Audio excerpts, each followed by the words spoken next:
Greetings! So today I'm back with another director spotlight. This time it's about one of my favorites who I somehow have not mentioned before, which is Robert Rodriguez. Born in San Antonio, Texas in 1968, he was fascinated with John Carpenter's Escape from New York and based a lot of his filmmaking style and aesthetic goals heavily off of that as a young teenager. So he ended up doing a lot of Super 8s, a lot of DIY filmmaking, being very creative with very little money before, in 1992, he completed his first feature-length film, which would be, if I can get it out of the box, El Mariachi. I have not had the chance to read Rebel Without a Crew yet, which is his biography, talking about the filming of this and going from a nobody to a Hollywood favorite virtually overnight due to being able to make a film on $7,000. It's in Spanish. It's a very strong first venture, especially if it's something that's done through handheld camera. It still looks better than most. And it's definitely a very unique filmmaking style that he ended up keeping through the rest of his career, just with more money. His next film, Road Racers, from 1994, is a TV movie I haven't seen. I don't know anything about it. The film that comes after El Mariachi is Desperado, which has some parts remade from El Mariachi and then just continuation stuff. And then it starts including longtime collaborators of his, Antonio Banderas and Salma Hayek.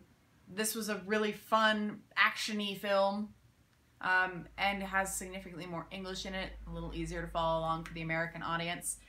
His next is one of the segments in 4 rooms. This is from 4 different directors, which include Allison Anders, Alexander Rockwell, Robert Rodriguez, and Quentin Tarantino. This includes the Quentin Tarantino everyone forgot about. Anyway, the last 2 segments include Rodriguez's venture with Antonio Banderas, and then Tarantino's venture. The 2 of them have been very close friends pretty much throughout his both of their respective careers, and so they have worked on each other's films a lot. This is definitely a very funny one, a very fun one that a lot of people kind of forgot about, and I always try and remind them because I find it absurdly funny. Next one is From Dusk Till Dawn, which also features Quentin Tarantino and is produced by him.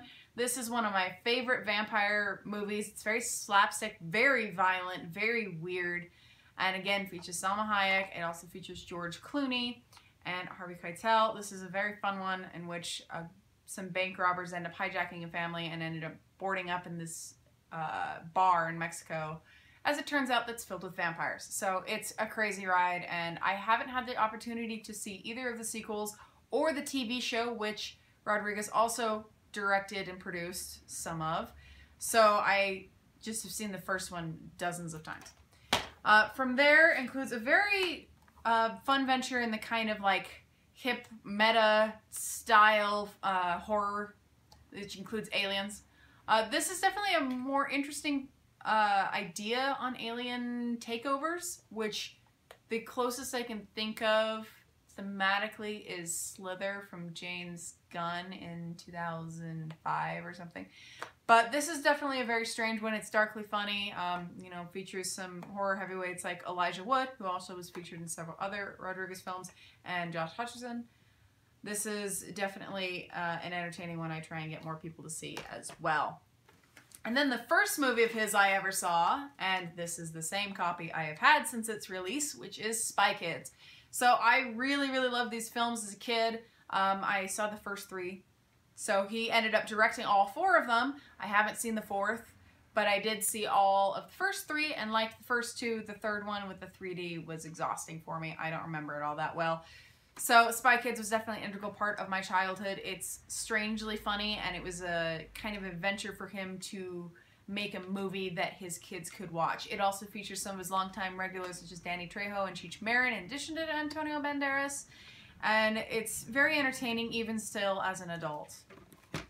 After the Spy Kids movies, you get back to the conclusion of the Mexico trilogy, which is Once Upon a Time in Mexico, which, in addition to featuring Antonio Banderas, also has Johnny Depp, Danny Trejo, Mickey Rourke, a bunch of other people. It is a wild ride. It's not really my favorite out of the series. I think that between the 3 of them, Desperado is my favorite, but this was definitely a fun venture as well.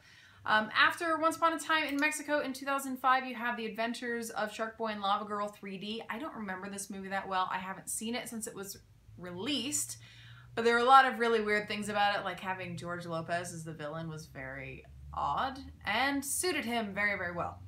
So that was another fun one that I don't remember enough to talk about at length. Next one from 2005 as well is Sin City. This is based very heavily off of the Frank Miller comics.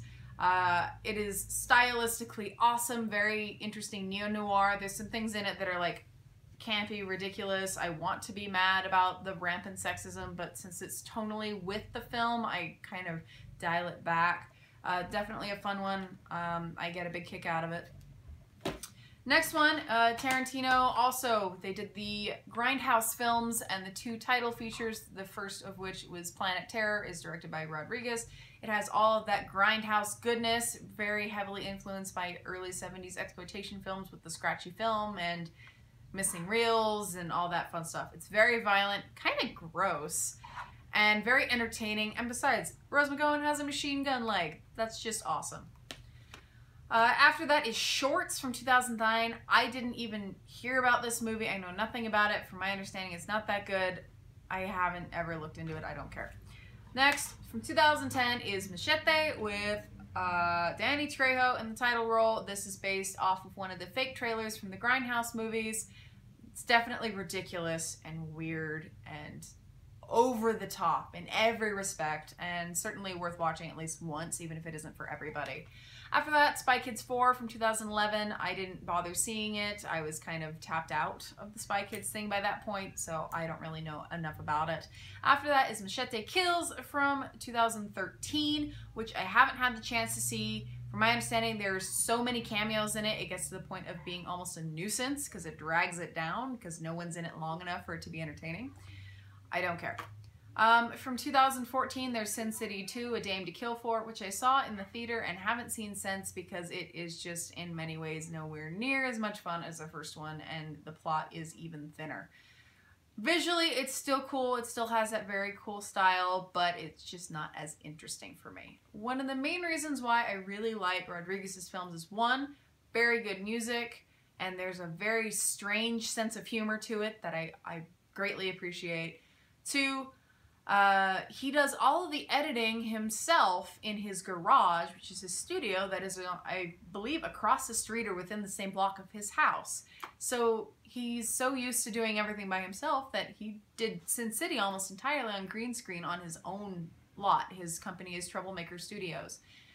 It's definitely really cool to have very hands-on filmmaking. He was very reluctant to turn to digital from film, but once he did, he seemed to take to the medium very, very well. He's got a very eclectic style that's very entertaining, and I definitely recommend, at the very least, most of these. All the ones that I listed are pretty worth watching. Anyway, till next time, Darklings.